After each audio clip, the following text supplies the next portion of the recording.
I guess one question I wanted to ask, and I know we probably have a mixed audience here in terms of technical savviness, but in a nutshell, how does it work? What's innovative about it? What's different about it? I get that you're Okay. encrypting stuff in real time. Tell us a little more. So the key here is legacy encryption technologies always worked at a database level. It was all about database encryption. That worked great when you were using on-premise solutions.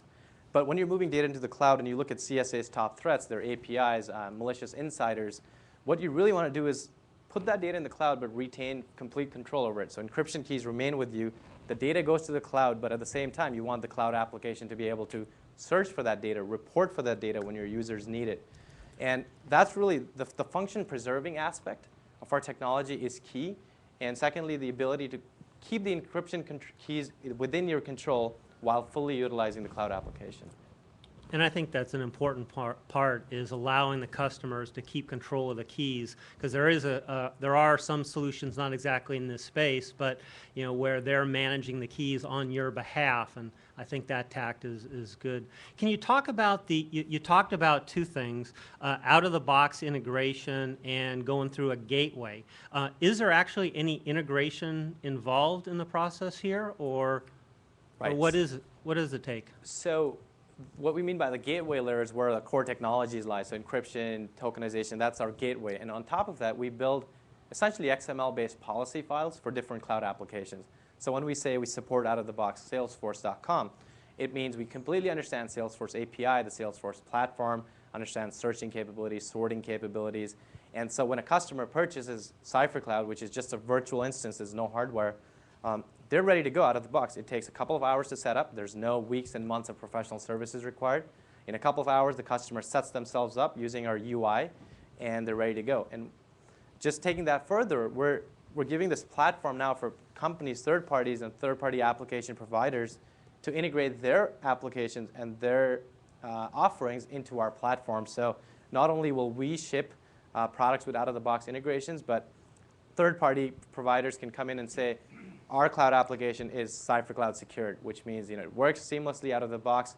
You deploy CipherCloud, you configure the application to work, and you're good to go. So that's maybe a good segue into a second question. So that so let's just pick Salesforce, but you could pick any one of the SaaS vendors, Salesforce, Workday, etc.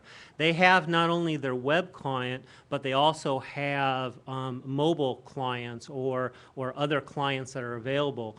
Will they work, or would only be the web client aspects of some of those apps? That's a great question, because the power of the cloud resides in the APIs and the mobile aspects of it, and we support end-to-end. So what I mean by that is not only do we support the browser functionality, but we support the APIs, we support mobile clients. If you look at Salesforce, they also have things like Chatter, which is a social collaboration within the enterprise. Everything works seamlessly, and the reason is you don't want your end users impacted with it. You're moving to the cloud because the solution's cool, it gives you more power, and if we come in and we encrypt the data, secure it for you, but at the same time your functionality no longer works the way you expected it to, it's not a good solution. But I think the key in that one is, like for Workday, the Workday web app will work seamlessly, but I'm going to have to go to Workday and have them develop the capability on their mobile app, correct?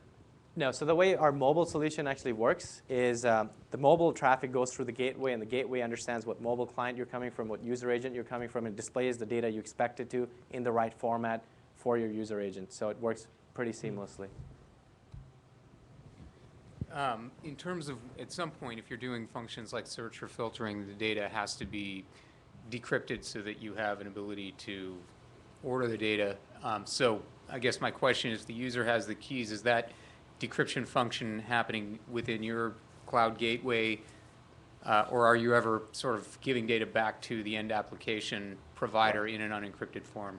We're not providing the data to the cloud in an encrypted format. The IP really here with our solution is how we're encrypting that data is that it retains the characteristics required for things like sorting on the server side.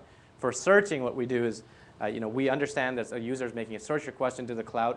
Instead of sending the original text in the search, we encrypt it and send the encrypted value, so that's something the database understands and returns back. So you're saying the encrypted value relative to search functionality would match to whatever was stored in the database on an encrypted basis, right. So while you're talking about that, maybe you can talk about performance. So it sounds like Absolutely. we're going to be running all of our traffic through this gateway now. Yeah. So what about performance? So I think you're going to love this answer. Cloud applications work faster going through our gateway than directly. And the reason for that is we do some very interesting caching. We call it a CipherCloud accelerator. And we cache a lot of static content, which helps pages load faster, reports load faster. So we've had customers come back to us and say, wow, this cloud application is working faster through CipherCloud, although you'd imagine that if you're doing encryption on the fly, it might tend to be slower. So are those customers diverting just Cipher-based traffic through your device, and all other web traffic is going through the rest of their infrastructure, or how are they doing that? That becomes tough, because if you want to make sure your users can never bypass the gateway and go directly Right. into the cloud, typically you want to have IP restrictions which require your users to come in through the gateway. So what our users are doing is diverting all the traffic through the gateway into the cloud. And what's the biggest objection that early prospective customers have had? Right. I think the first question that comes to mind is latency around performance, and then when we give them statistics, when they test it out in a pilot environment, they realize that everything is working just fine. The second one I would say is the fact that they're moving into the cloud. They don't want the headaches of maintaining another solution in-house. But again, when they set it up, they realize what a lightweight solution it is, because we have no local database, and everything is on the fly, encrypted at wire speed, and sent out in the cloud. All right. Okay. Thank you. Good Well, job. thank you. Thank you.